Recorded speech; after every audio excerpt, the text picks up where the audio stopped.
नमस्कार। আজি आमे सिक्किमर गोटे बहुत माने गुरुत्वपूर्ण और रंगीन पर्व विषय कथा हेबा। एहार ना हेउछि लुसुंग। आम पाखरे जेउ सबु तथ्य अछि सेही आधार रे आमे एहाकु टिके भल भाबे बुझिबाकु चेष्टा करिबा। हाँ लुसुंग एटा प्रकृତରେ बहुस्तरीय गोटे पर्व। मूलतः एइटा ହେଉଛି सिक्किमର ଭୁଟିଆ जनजातिଙ୍କର ପାରମ୍ପରିକ ନୂଆ ବର୍ଷ। अच्छा, भुटिया जनजातिंकर नुआ वर्ष। ହଁ ଏହାକୁ ସେଠି ସୋନମ ଲୁସୁଙ୍ଗ ବୋଲି ବି କୁହନ୍ତି। ସୋନମର ଅର୍ଥ ହେଲା ଭାଗ୍ୟ କିମ୍ବା କୃଷି ସହ ଜଡ଼ିତ। ओहो, କିନ୍ତୁ କଥାଟା ଖାଲି ନୂଆ ବର୍ଷରେ ସରିଯାଉନି। ताहेले एहा केवल गोटे क्यालेंडर बदलिबा कथा नुहे। आपण कहिले भुटिया जनजाति एही संप्रदाय विषय कोन कहूछि आम उत्सव। ହଁ ଦେଖନ୍ତୁ ଭୁଟିଆମାନେ ମୁଖ୍ୟତଃ ତିବ୍ବତୀୟ ମୂଳର ଲୋକ।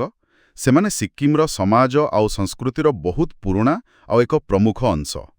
ତ ଲୁସୁଙ୍ଗ ପର୍ବଟା ସେମାନଙ୍କର ପରିଚୟ ସହ ବହୁତ ଗଭୀର ଭାବେ ଯୋଡ଼ି ହୋଇ ରହିଛି। बुझिली।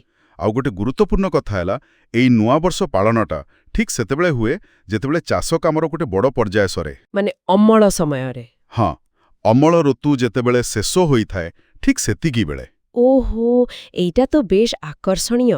गोटे पटे नुआ वर्ष आसुची आ गोटे पटे वर्षकर चाष काम माने अमळ सरुची। एहार समय विषय आउ कोन कुहा जायछि? केबे पड़े एटा? ଏ ପର୍ବଟା ସିକ୍କିମି ଚନ୍ଦ୍ରପାଞ୍ଜିର ଦଶମ ମାସରେ ମାନେ ମାସ ଶେଷ ଆଡ଼କୁ ପାଳନ ହୁଏ। दशम मास। अच्छा। ହଁ ଆମ ଇଂରାଜୀ କ୍ୟାଲେଣ୍ଡର ହିସାବରେ ଦେଖିଲେ ଏଟା ସାଧାରଣତଃ ଡିସେମ୍ବର ମାସରେ ପଡ଼େ। डिसेम्बर रे। ହଁ ଆଉ ଏ ଯୋଉ ଚନ୍ଦ୍ରପାଞ୍ଜିର ବ୍ୟବହାର ହେଉଛି ଏଟା ହିଁ ଦେଖାଏ ଯେ ଏହାର ମୂଳ କେତେ ପୁରୁଣା, କେତେ ପାରମ୍ପରିକ ଆଉ ପ୍ରକୃତି ସହ କେମିତି ଜଡ଼ିତ। ଏହି ସମୟକୁ ଚାଷୀମାନେ ସେମାନଙ୍କର ମୁଖ୍ୟ ଫସଲ କାଟି ସାରିଥାନ୍ତି। ସେଥିପାଇଁ ବୋଧହୁଏ ଚାଷୀମାନଙ୍କ ପାଇଁ ଏଇଟା ଗୋଟେ ବିଶେଷ ଖୁସିର ସମୟ ନାଇଁ? ଏକଦମ କଠିନ ପରିଶ୍ରମ ପରେ ଟିକେ ବିଶ୍ରାମ ଆଉ ଆନନ୍ଦ କରିବାର ସମୟ। ସେମାନେ କେମିତି ପାଳନ କରନ୍ତି? କିଛି ନିର୍ଦ୍ଦିଷ୍ଟ ଭାବେ କୁହାଯାଇଛି କି ଆମ ଉତ୍ସରେ? ହଁ ନିଶ୍ଚୟ। ଏହି ସମୟରେ ସେମାନେ ଭଲ ଫସଲ ପାଇଁ ପ୍ରକୃତିକୁ, ନିଜେ ଦେବତାଙ୍କୁ ଧନ୍ୟବାଦ ଦିଅନ୍ତି। ପାରମ୍ପରିକ ଭୋଜି ଭାତ ହୁଏ, ନାଚ ଗୀତର ଆୟୋଜନ କରାଯାଏ। ଓହୋ, ଭୋଜି ଭାତ, ନାଚ ଗୀତ। ଆଉ ଗୋଟେ ବହୁତ ଗୁରୁତ୍ୱପୂର୍ଣ୍ଣ ଅଂଶ ହେଲା ଚାମ୍ ନୃତ୍ୟ। ଏଇଟା ବିଶେଷ କରି ମଠମାନଙ୍କରେ ହୁଏ।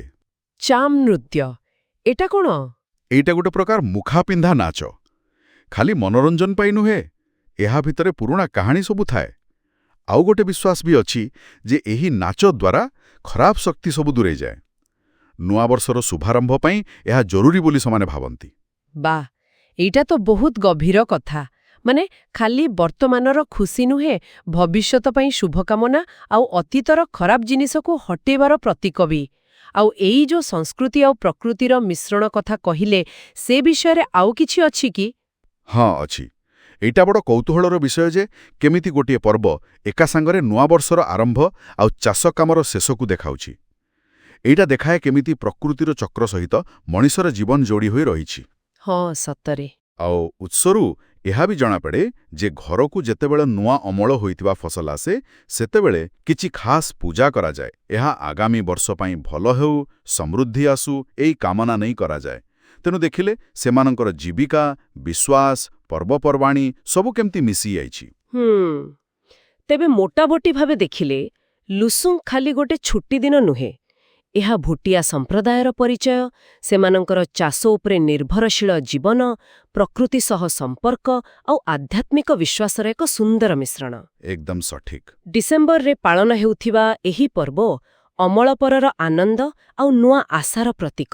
ହଁ ଆଉ ଜାଣିଛନ୍ତି ଏମିତି ପର୍ବଗୁଡ଼ିକ ବିଷୟରେ ଜାଣିଲେ ଆମେ ଖାଲି ଗୋଟେ ସଂସ୍କୃତି ବିଷୟରେ ଜାଣୁନାହୁଁ।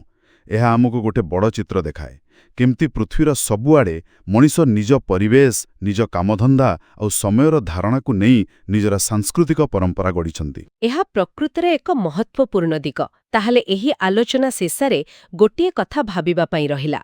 ପୃଥିବୀର ଆଉ କେଉଁ କେଉଁ ସଂସ୍କୃତିରେ ଠିକ୍ ଏହିପରି ଭାବରେ ଚାଷର ଚକ୍ର କିମ୍ବା ଋତୁର ପରିବର୍ତ୍ତନ ସହ ଜଡ଼ିତ ପର୍ବପର୍ବାଣୀ ସେମାନଙ୍କର ସମାଜ, ବିଶ୍ୱାସ ଆଉ ପରିଚୟକୁ ଗଭୀର ଭାବେ ପ୍ରଭାବିତ କରିଛି?